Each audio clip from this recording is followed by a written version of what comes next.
qui avait été prévu au niveau de l'accord du 12 octobre 2016. Il s'agit là de la première grave violation des dispositions de cet accord. Il s'ensuit que les élections communales sont reportées sine die, alors qu'elles devaient se tenir, comme vous le savez, au mois de février. Cela veut dire que l'exception et l'illégalité au niveau de la gestion de nos collectivités va se perpétuer encore pour plusieurs mois. Et ça veut dire en un mot que la Constitution et les lois de la République vont continuer à être violées. L'opposition républicaine avait exprimé sa bonne foi en allant à un dialogue dont les conclusions devaient être intégralement appliquées par un engagement personnel et solennel du président de la République. L'opposition républicaine avait pensé qu'en signant cet accord du 12 octobre, pour une fois, le gouvernement allait se résoudre à en appliquer toutes les dispositions, mais malheureusement, nous en sommes encore à discuter de la réalisation de telle ou telle disposition. Aucune des dispositions contenues dans cet accord du 12 octobre, près de 3 mois après sa signature, n'a encore été exécutée. Même des dispositions dont l'application passe par une simple mesure administrative ne sont pas encore exécutées. Le comité de suivi se réunit 2 fois par mois pour justement constater des avancées extrêmement timides dans la mise en œuvre donc, de cet accord.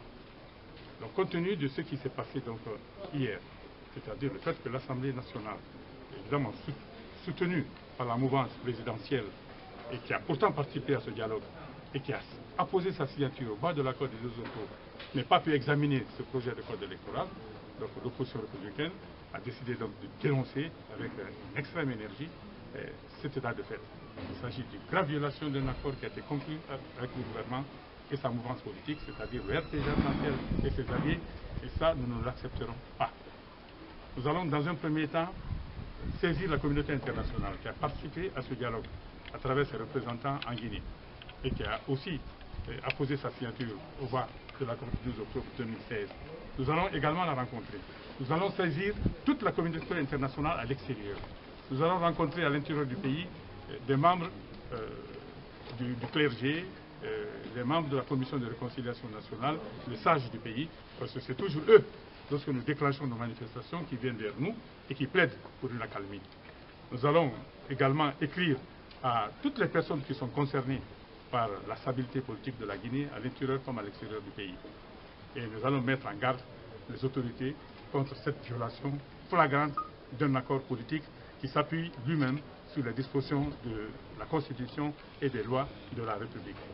Nous allons tenir mardi 10 janvier prochain une conférence de presse à la Maison de la Presse à Colère. Et au cours de cette conférence de presse, nous allons décliner avec plus de précision les mesures fermes que nous entendons prendre par rapport à ce déni de démocratie.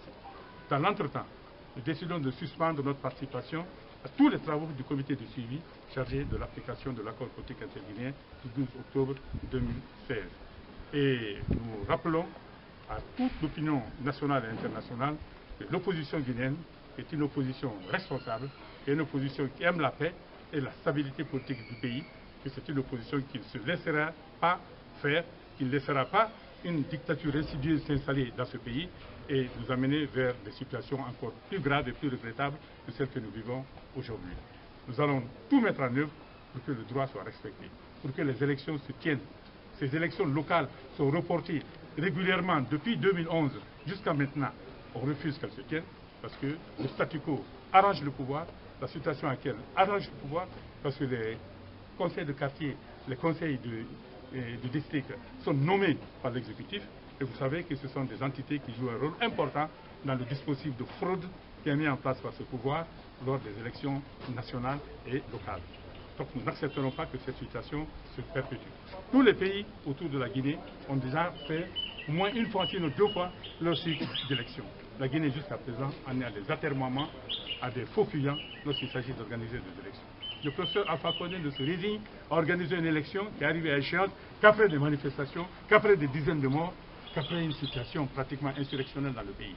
Donc nous disons également que tout ce que nous faisons en tant qu'opposition, nous le faisons surtout et d'abord pour vous, les citoyens.